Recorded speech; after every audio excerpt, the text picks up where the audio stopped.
नमस्ते विद्यार्थी मित्रों। सिद्धि हिंदी विद्यालय की ऑनलाइन क्लास में आप सबका स्वागत है। इसके अंतर्गत हम कक्षा 4th में विषय पर्यावरण के बारे में चर्चा कर रहे थे।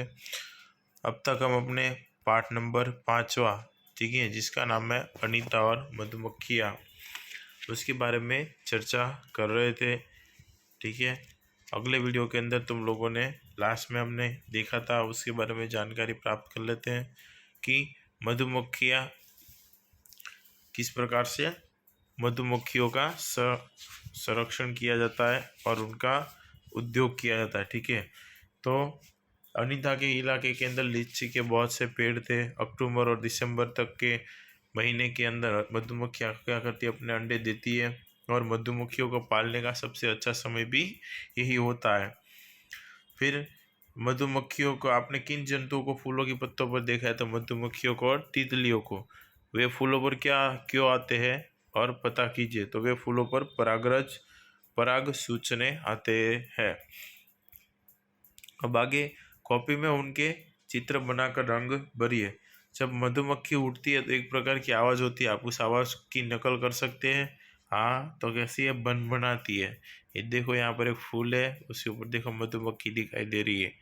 बराबर ऐसी होती है मधुमक्खी, तुम सबने देखी होगी। ठीक है, तो यहाँ तक आगे की वीडियो के अंदर देखा था। ठीक है, सबको समझ में आया होगा। और इसके कुछ प्रश्न हैं जो इम्पोर्टेंट है, वो मैं एक बार फिर से दोहरा रहा हूँ। जैसे कि मधुमक्खी को कौन सा वृक्ष के फूल बहुत लुभाते हैं? तो लीची के पेड़ के फूल मधुमक्खियों को बहुत लुभाते हैं।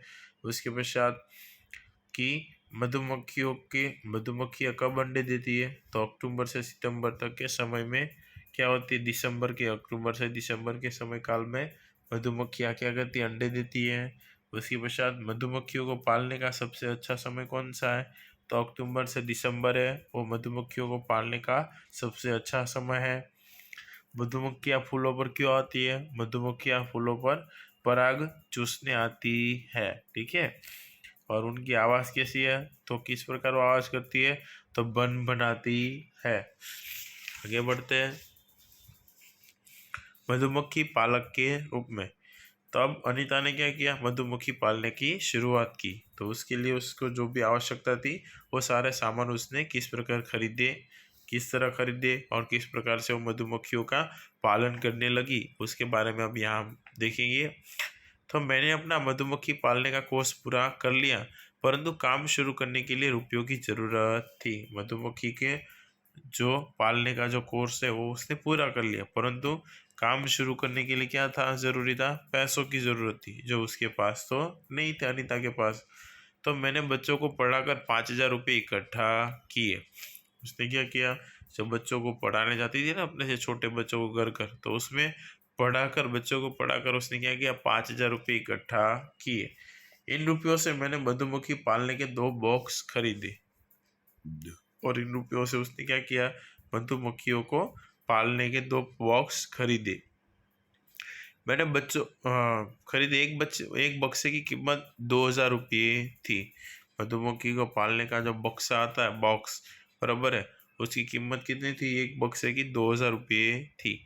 बाकी बचे रुपयों से मधुमक्खियों के लिए चाशनी तैयार करने हेतु चीनी और छत्ते को साफ करने के लिए दवाइयाँ खरीदी। बराबर है, 2,000 रुपये के अंदर उसने एक बॉक्स खरीदा। बराबर, ऐसे उसने कितने बॉक्स खरीदे? 2 बॉक्स खरीदे। बाकी बचे जो पैसे थे, उससे उसने मधुमक्खियों को बुलाने के लिए क्या किया? चाशनी तैयार करने हेतु चीनी और छत्ते को साफ करने के लिए दवाई खरीदी। ठीक है, इस प्रकार अनीता ने भी क्या किया? अपना मधुमक्खी पालने का काम शुरू किया। देखो, यहाँ पर फोटो के अंदर दिख रही है वो अनीता है। देखो, उसके हाथ में जो बॉक्स जैसा दिख रहा है, बराबर, लकड़ी की एक प्लेट जैसा दिख रहा है, उसमें बहुत सी मधुमक्खियाँ लगी हुई है। दूसरे फोटो में भी देखो, जो देखो बॉक्स दिख रहा है, और चौथे फोटो में जो तो देखो बहुत से बॉक्स नीचे जमीन पर रखे हुए हैं, पेड़ है। ठीक है, तो ये बॉक्स के अंदर क्या होती है? बॉक्स जाली जाली आकार के होते हैं, बराबर है, जाली की जैसे इसके अंदर मधुमक्खी आकर बैठती है और अपनी परागरज के द्वारा जो शहद होता है वो इसके अंदर छोड़ती है। और उस बॉक्स के अंदर जैसे ही शहद इकट्ठा होता है फिर क्या कहते हैं, उनको शहद को साफ करके फिर बाजार के अंदर बेच देते हैं। तो इस प्रकार से क्या होता है, इस बॉक्सों के द्वारा मधुमक्खियों में से शहद निकाला जाता है। तो इस प्रकार का उद्योग किसने शुरू किया, अनीता ने किया। आगे की अधिक जानकारी इसके अगले वीडियो के अंदर प्राप्त करेंगे। आशा रखता हूँ आज की वीडियो में सबको समझ में आएगा। वीडियो को सुनने के लिए थैंक यू।